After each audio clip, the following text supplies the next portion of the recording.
এক ধনী ব্যক্তির কথা। এক ধনী ব্যক্তি বসবাসের জন্য এক বিশাল অট্টালিকা বানালেন। তিনি লোককে বলে বেড়াতেন সমস্ত বাড়িটাই নাকি তিনি ধার বাকিতে করেছেন। সারা জীবনই তিনি এমনিভাবেই সব বিষয়ে ধার বাকির কথাই বলেন, পাছে লোকের নজর লেগে যায় তাই ভেবে। লোকে তাই বলা বলি করেন, সবই যদি ধার বাকিতে করেন শোধ দিতে হয় না বুঝি। যা হোক, একদিন তার বাড়ির সামনে তিনি দাঁড়িয়ে আছেন।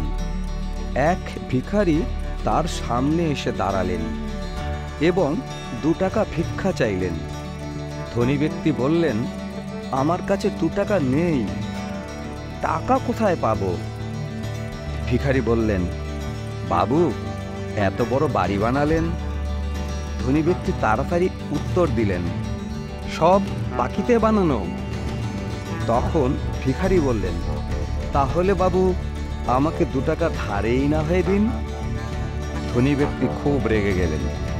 ভিখারি ভয়ে দৌড়ে পালালেন।